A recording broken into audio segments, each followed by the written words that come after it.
Good to meet you. The blue is magnificent. I see it all over your pictures.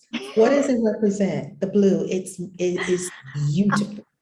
Thank you. Thank you. I would just say I am very much water. I don't know what else to say. My best place is in the Caribbean, in these waters, just all the blues. I'm just I've spent lives in water worlds and the blue Syrian. So just galactically. My goodness, you are representing the water people at a very high level. I just have to tell you that. Thank you. You're holding high for all the water people around here.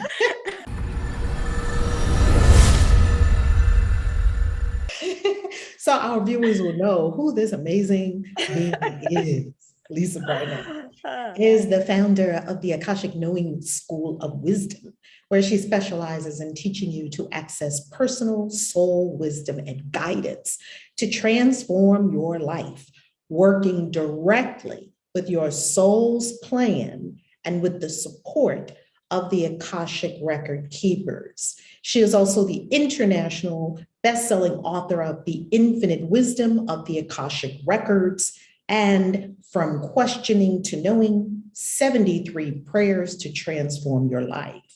Her new book, Your Soul Has a Plan, Awaken to Your Life Purpose, will be available in the fall of 2022 with Sacred Stories Publishing. Lisa offers Akashic record healing, reading, and quantum healing sessions to clear old soul contracts, heal trauma, release karma and vows, helping individuals align with their soul's path. Welcome, Lisa Barnett. Thank you so much, Valerie Love. It is a joy to be here with you. It's so delicious. So first, what is or what are the Akashic records? We want to start with the most fundamental understanding. Absolutely. So the Akashic record is the recording of your soul's journey throughout all time. So if you could imagine that in that moment when your soul individuated from the one source, your soul decided to go on a very long, infinite journey, and everything you have ever been or done is recorded in the etheric field that we call the Akasha or the Akashic records. And so it's a phenomenal gift to be able to access this information because it helps you to really know on a very deep level that you're so much more than just this, than just one body, one life. And there are gifts and talents that you've had. There are so many things you've been and done. And we can also use the Akashic records to reclaim those gifts and talents along with the wisdom and access that guidance daily to support your life. Do you use that daily, the Akashic record daily? Yep. What do you use it for every day? So, well, for me personally, very many things, because I do Akashic readings and healing sessions for clients. And so in that case, I would open the client's records and answer their personal questions that they'd like big answers to. I use it because the energy itself is a very high vibration. And so literally by just moving from my, kind of 3D muggle self, opening the records moves me into source, the quantum field and the Akashic field, which is all really one, and allows me to see the world from a space of divine love. Oh, that is beautiful. Wow. So who are these Akashic record keepers? Who are they? So if you imagine that your Akashic record actually is a whole library, because we're very infinite and we have hundreds and hundreds and hundreds of lives here on Earth alone. And then we have lives in other stars, planets, dimensions, worlds, galaxies. And so you have your own library. And so you have your own librarians. And so your record keepers are literally the beings that help you keep your records in order, find what you're looking for. So they're pure source beings of light. They've never been human. They're not angels. They're not ascended masters. They're just pure energy in service to you. You know, Lisa, this brings up emotion for me because, yeah, the idea that you have these kind of helpers, it's so beautiful that they're your helpers, keeping record of all these multidimensional experiences we're having. Right? It's profound. They're purely in service to you.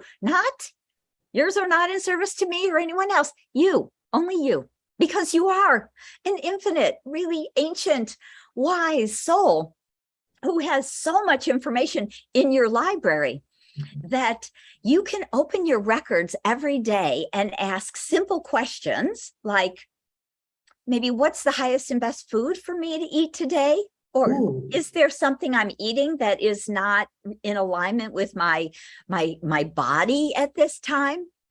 Can I understand my connection to, say, this person? Do I have a soul contract with them? Are we meant to, say, do something together?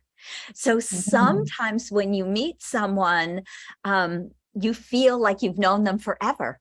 Yes. You might open your records and say, are they part of my soul family? Do we have a soul contract to work together or create something? Or maybe just be best friends, not just, maybe be best friends and support each other. I could have seen how that would have helped me if I had asked that about my lovers. That would have helped me a lot. Absolutely. Absolutely. I have so many people who come to me for readings and they say, do I still have a soul contract, say, with my spouse? We've been married 25, 30, 35 years. Do we still have a contract? And it's fascinating because often they do not. The contract is complete. Wow. And that was possibly more around creating the family and that part of their life. And now they're in their 60s, or sometimes they're in their 70s or 80s when they come to me and they're like, okay, I think we're on a different path now. My husband wants to, watch football and I want to go to spiritual, So do I still need to be married? And so it's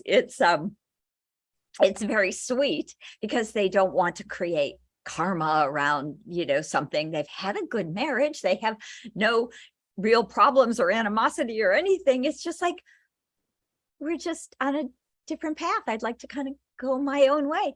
And often the record keepers will say, your contract has been complete for the last 10 years or is complete now. Or sometimes it's not. And they'll say, because you're still raising your last child and the contract is about the family and the energy of that group, that family unit.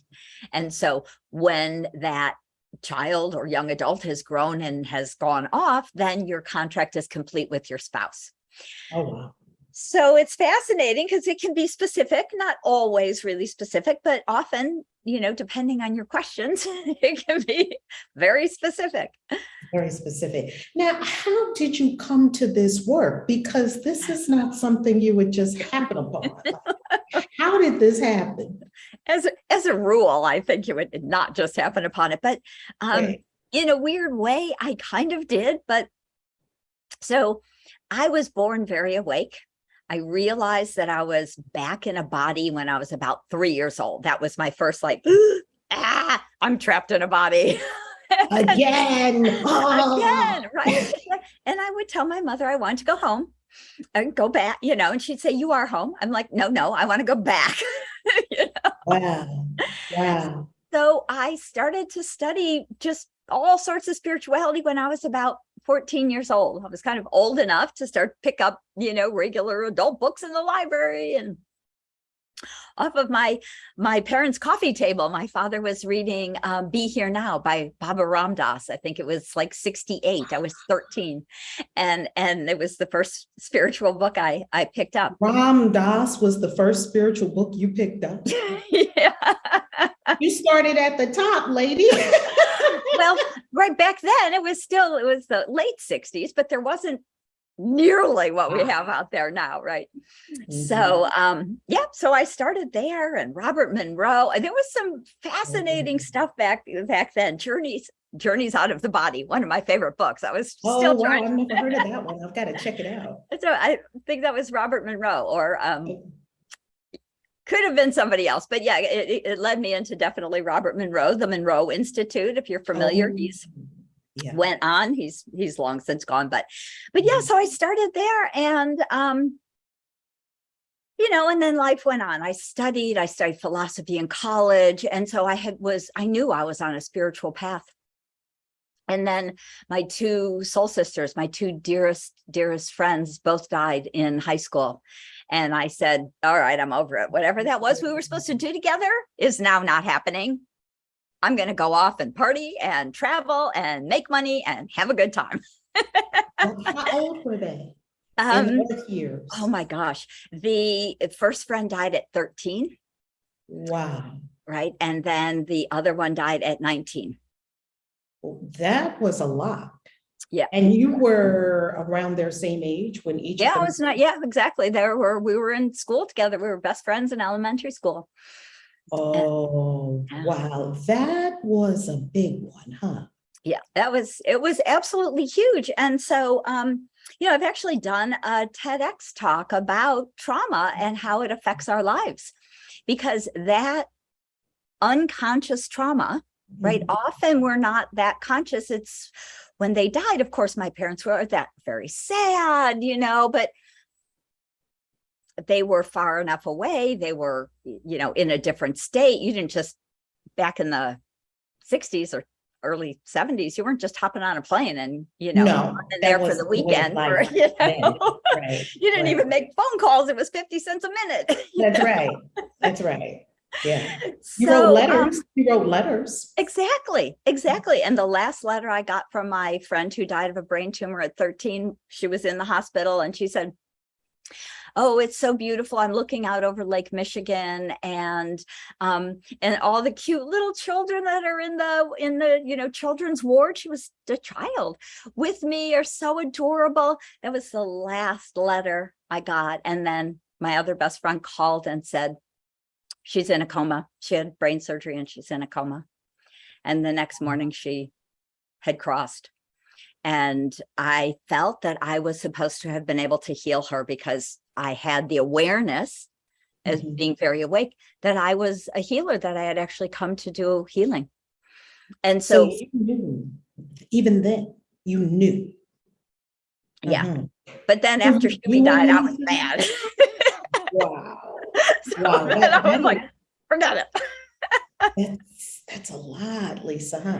Were you actually doing any kind of like healing work with any people around you, or talking to people around with it? Yeah, at that point, I was still, very young. Like when Marcia died, I was 13. And so even though I had the awareness, I was in 8th grade, Yeah. And what could you really do? Right. And that's why I kept reading all the way through high school. I read all these books. I'd explain to all my friends how kind of the universe, or, reincarnation, all these things worked. I went on to minor in philosophy in college because I was on that path. But it actually wasn't until quite a bit later that I studied healing. So it was definitely because, like I say, the trauma kind of kicked me into a place of kind of victimhood, anger, all of those kinds of, like, why did this happen? Those kinds of things. Exactly. Wow, that's a lot to deal with. What kind of parents did you have? Were your parents sort of like religious people, or more spiritual people, or they were agnostic, and they were. That was probably good for you, huh? Yes, And it you're worked out for me unfolding. very well. Yeah, that's a good thing for you. Yeah, okay, okay. Right, because I then more patterns I didn't have to clear, at least from this lifetime. And they were a little more scientifically based, and they were just wonderful, loving parents. They were, very kind and supportive. And here we were living in California. We moved from Chicago, which was where my friends were who crossed to California in the late 60s. And so I was in a place, at least, that was kind of more conscious, right? We had Haight-Ashbury in San Francisco just down the road from me. And so I was very blessed to have these, and still my father is 93 and is still around and doing well. Your dad is 93 and he's still doing his thing. Yep. Oh, that's wonderful. Yes. Yeah, it is. It is beautiful. And interestingly, I put on my mother's necklace. My mother's been gone for 22 years now, but this was her Indian, Native American rolled turquoise necklace from many years ago. Beautiful. It's beautiful. Yes, so now in the beginning, I heard you say that you have been so many places all over the universe and you have conscious memory of these. You were reading the Akashic record and found out this information. And what were some of these places like? So I heard you say, did you say Sirius and some of the other places? Yeah, okay, tell us about your travels all over the universe. I wish my memories were more specific. So I don't see movies. I don't get it as videos in that kind of way. Rarely clairvoyant people have that kind of clarity. Yeah, they can see it so crisp. Yeah. Mine's more a little bit more fuzzy, but the claircognizance, that clear knowingness, kind of that memory. But what I found, so let me just quickly kind of catch up. When I went and actually worked in advertising and in the corporate world for almost 15 years, because I would say as a human that I lost my way, but the record keepers say that's not true. You had to go back and experience your traumas, your pain, to be able to heal that, to be able to help other people do the same thing. So all of the experiences that I had in those crazy 15 years, growing up here in California in the 70s and 80s, it was a bit San Francisco wild times. And, they say, but it gave you kind of the compassion and the ability to understand so many people, because I was bartending and being a cocktail waitress and living in the Grand Canyon and up in, Northern California. So I had a whole life of kind of a little bit of craziness and wildness, but they're all experiences. And so what I learned from the trauma, the pain, the different experiences is that it's all really to teach us, to help us to help ourselves and others as we learn and grow as a soul. So when I eventually went back and studied healing for almost 8 years, it was through that process of working with clients that all of a sudden, as I was doing healing work and more kind of psychic work, I would occasionally get this huge booming voice where I would get this expansive information about all these other lives and kind of some of the whys and what was the soul planning and that contract and some of the gifts or talents and really kind of this bigger picture. And I'd always think, wow, what's that? That was amazing. About your own life and your soul contracts that you had.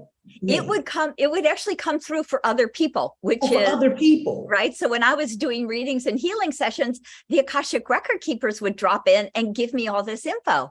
But now this is back in the 80s. I had heard of the Akashic records. Akashic records were not common or spoke about really, or no one was teaching you how to access them back then. I don't even think so. Not like now at all. Right. Not at all. And so they were just dropping in, and because I have a soul contract with them to help bring the Akashic records back to humanity, which I didn't know in the 80s, but they kept showing up. 5 years, they kept talking to me until I finally was like, what the heck? Who are you? What is this? This is amazing information, but I don't know where it's coming from. Did you think it was angels or ancestors or spirit guides, or it just didn't matter because the information was good information? Yeah, I was just always kind of wowed and overwhelmed. I assumed it was more spirit guides because that was a little more what I was working with when I was doing healing. I had my healing masters and different guides and different, kind of different beings in those realms around healing. And so I assumed that maybe there were just a new one that had way more information. Because like, wow, cool. It could be, and when you do this kind of work and you've given yourself in surrender to the universe, to source work through me, you do hear from a lot of beings on the other side. And then deeper in relationship, you get to intuit and hear from them and be instructed on who's speaking to you and why and what the connection is. But you do have that openness to these experiences. So then what happened? Well, then finally, when I dawned on me maybe to ask who I was talking to, I was a little slow on the upstart at the moment. Oh, good. I always say, if beings start talking to you, always ask who it is. That's my big lesson from that to teach my students. But then when I realized I could actually access the Akashic records, I was like, wow, let me do that. And then I could, You said, yes, give it to me. I said, yes, absolutely. And so I created that. The record keepers, when they finally had my attention and could talk to me, said to me, please start a school so that you can teach, people all over the world how to access their own Akashic records. They said it that clearly to you, please start a school. Yes. Wow, that's amazing. So, there was years in there were some groups I worked with who were accessing the records. I was helping other people with their schools. And then they said, we want you to start your own school. And I'm like, but I'm busy over here. And they said, no, we want you to start your own school because we'll give you so many access prayers and keys. And you're very galactic. And we want you to teach healing through the Akasha. We want you to do more. You have to start your own school.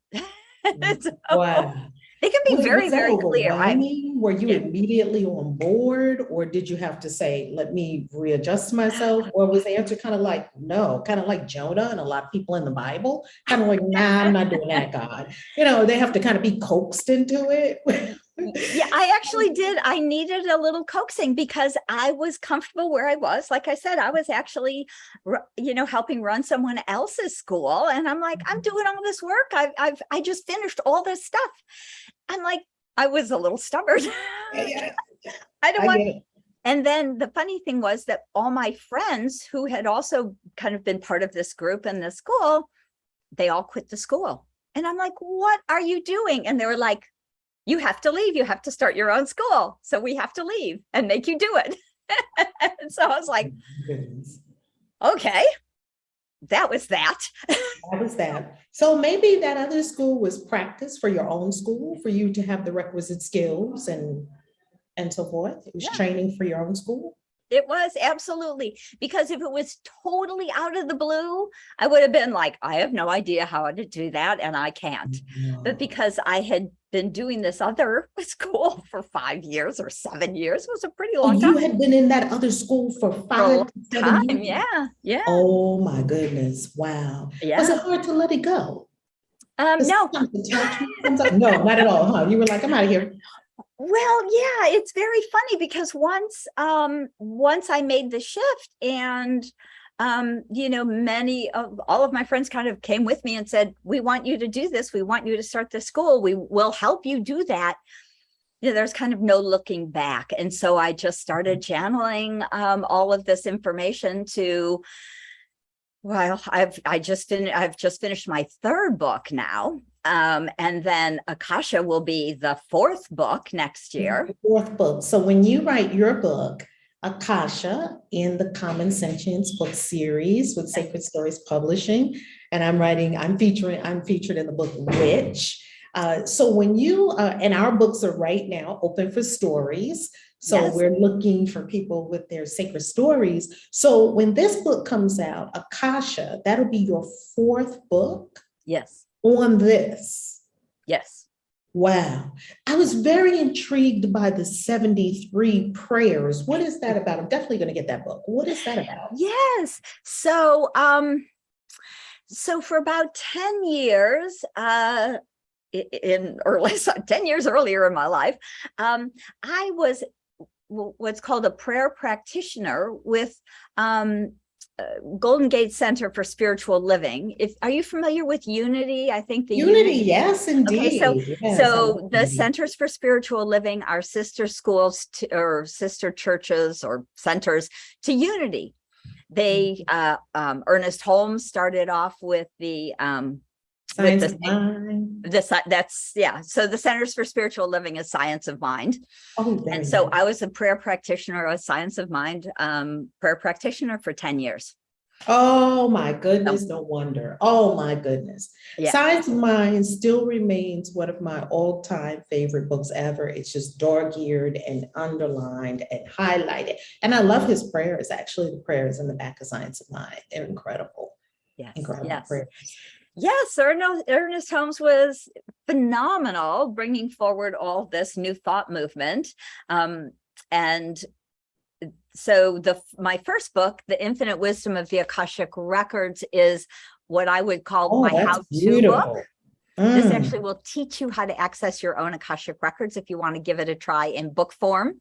And then this is talk about dog-eared, right? Wow. This is From Questioning to Knowing, the 73 prayers to transform your life. And I use it all the time. And I use it a lot of times when I do group healing. Because there's 73 really usable prayers in here. So you can get to anyone at any particular time. You're right. That is amazing. Dog-eared, I can't even find them. I've never seen an author have their own book in really good use like that. That is magnificent.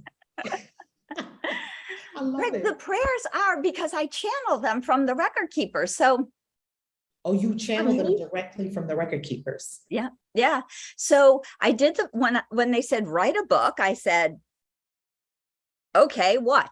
And they said, we want you to do kind of a how-to book so that you can simply teach people how to access their own Akashic records, because their request to me in the very beginning was, please help us anchor the Akashic field back on Earth.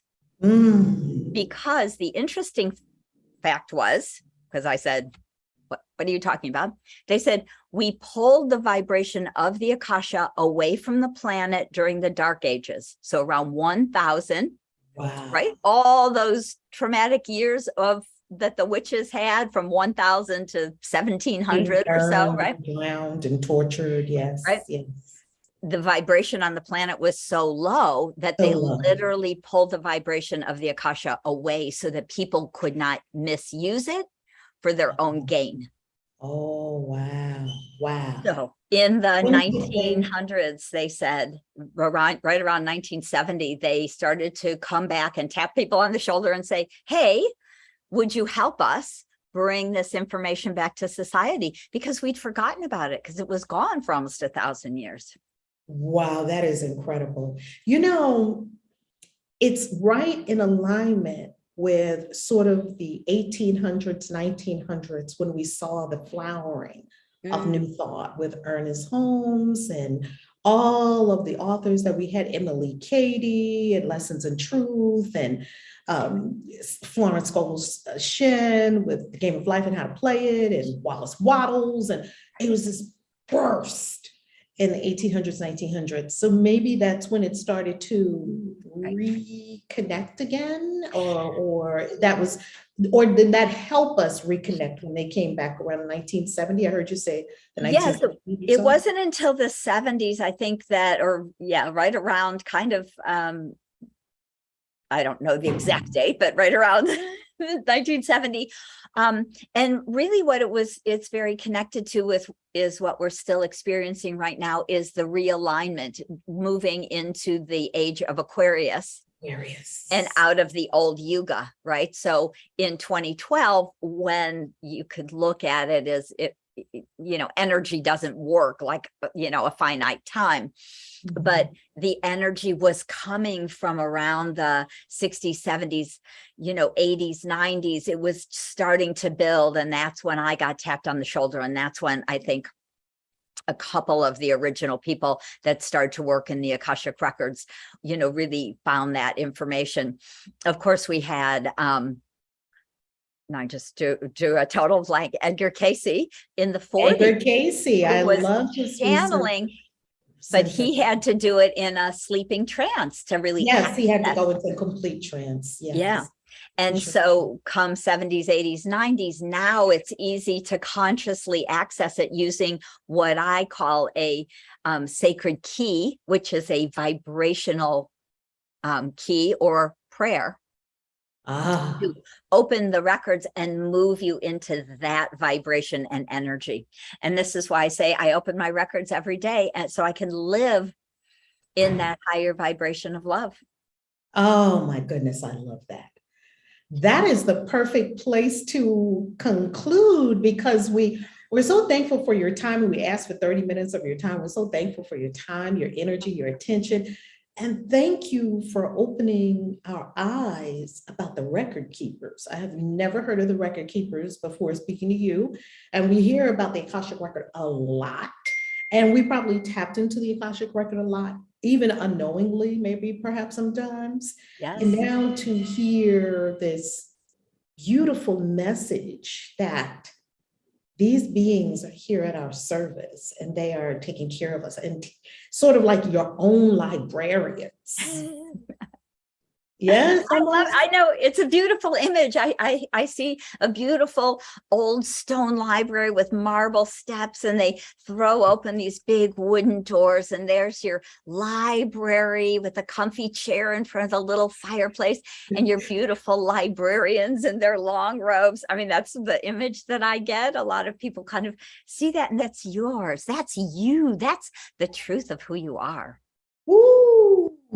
How can people get in touch with you and get readings and get your books and all of it? And we're going to link it all beneath this YouTube video as well. Oh, absolutely. So my website is akashicknowing.com. Very simple. And you'll find my readings and my books and my classes. I teach people online all the time to access their records in kind of a nice 12-hour online workshop to hold the energy, teach you many of these access prayers, some of my healing prayers. And so lots and lots of information on my website at Akashic Knowing. Oh, I love it. .com. What kind of stories would you like to hear from people for your book coming up called Akasha? Yes, well, I would love stories about the experiences that people have had. I know many people access their Akashic records sometimes in a dream state, sometimes in a meditation. I'll have people often say, I saw this book open and then whatever happens, or this beautiful being of light came to me and said, whatever it was.